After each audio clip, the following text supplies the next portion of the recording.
লাব্বু আসসালামু আলাইকুম, কেন আছো? হ্যাঁ, ওয়ালাইকুম আসসালাম। হ্যাঁ ফুট বালা হতো না ফুট গত মাসে টিয়া দিয়েছে না ফুট তোর বউ খরচ করে ফেলি তখন আবর্তনের দান তোরা মরতুন আবর্তনের দান তোরা মরতুন ওষুধ টেবিলে টিয়া নাই ফুট কিছু টিয়া ভাটাই আবর্তরা ওষুধ টেবিলে বুঝছো না। সব বোতল ঠিক আছে, চাই না সারল্লাহ হতো তো আর জানাই।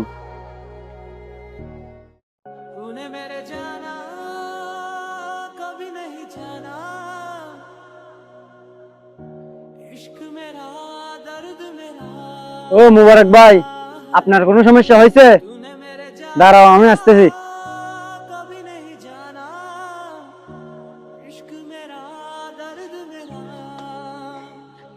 ভাই কি সমস্যা?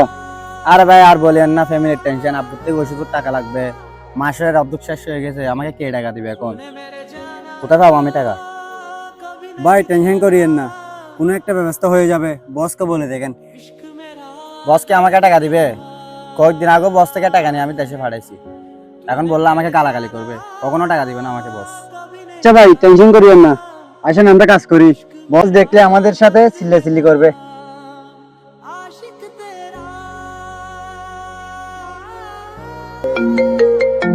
আমার একটা কল আছে ভাই, আপনি কাজ করেন, আমি একটু আসি। আসসালামু আলাইকুম। ওয়ালাইকুম আসসালাম। শুনেন, আমি কি বলি, আমার না কিছু টাকা লাগবে, এমার্জেন্সি কিছু কেনাকাটা করতে হবে, তাই আমার জন্য 20,000 টাকা পাঠাবেন। আচ্ছা আমি দেখি, স্যারকে বলে তাতে পাঠার ব্যবস্থা করতেছি আমি।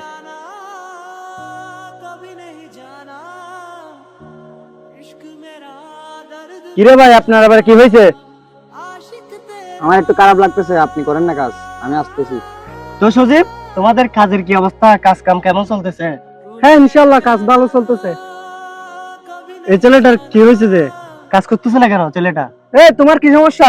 ও কাজ করতেছে, তুমি বসে আছো কেন? তোমাকে না এখন কাজে ধরে দিছি। যত সমস্যা তোমার মেয়া, তোমার লোকে কাজে ফাঁকিবাজি করে। যাও ওদেরকে ভালো করে কাজ বুঝে দাও। আপনার জন্য বস থেকে গালি শুনতে হচ্ছে আমার। যান মন দিয়ে কাজ করেন। সজীব ভাই দাঁড়ান, আপনার সাথে কিছু কথা আছে আমার। হ্যাঁ ভাই, কি কথা বলেন।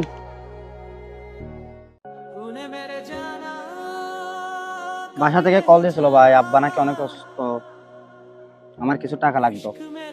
কোনো টাকা পয়সা দিতে পারবো না, মাসের অর্ধেকে তোমাকে টাকা রেখে দিবে। যাও মন দিয়ে কাজ করো, তুমি এমনিতে কাজে ফাঁকিবাজি করতেছ। আচ্ছা ঠিক আছে, তোমরা কাজটা শেষ করো, ওটা করে দিও, আমি বসের সাথে কথা বলে আসতেছি।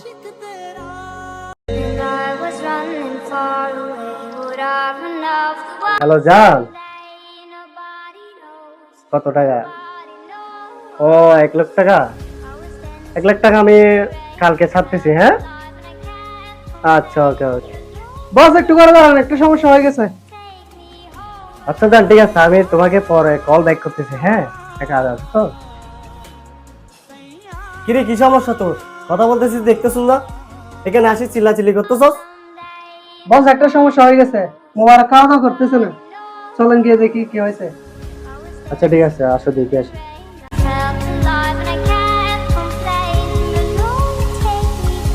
সমস্যা কি ওর নাকি?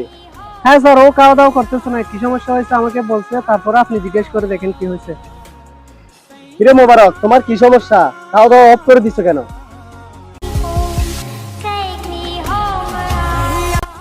দেখ ভাই, তুইও প্রবাসী আমিও প্রবাসী, তোরও ফ্যামিলির সমস্যা সেম সেম, আমারও ফ্যামিলির সমস্যা। প্রবাসীদের শুধু ফ্যামিলিতেই সমস্যাই থাকে,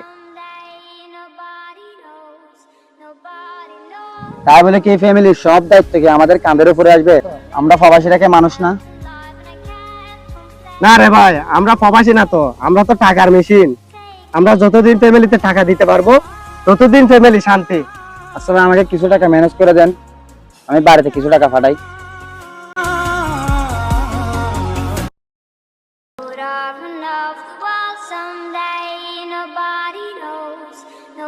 আচ্ছা তুমি ওঠো। আচ্ছা আমার কাছে এখানে কিছু টাকা আছে, এগুলো তুমি রাখো, তারপর খাওয়া দাওয়া ঠিক মতো করো, ঠিক আছে? আর টাকাগুলো বাড়িতে পাঠাই দিও, আর বাকি যা লাগে আমি তোমাকে পরে দিব। মন দিয়ে কাজ করো, ঠিক আছে? বস আমি আসতেছি। তো বন্ধুরা, প্রবাসীরাও মানুষ, টাকার মেশিন না। প্রবাসীরা সবাইকে সুখে রাখার জন্য নিজে রাত দিন পরিশ্রম করে, নিজেই কষ্টে থাকে। আপনারা ফ্যামিলি থেকে ওদেরকে এত ছাপ দিবেন না। আমাদের ভিডিওগুলো ভালো লাগলে অবশ্যই শেয়ার করবেন।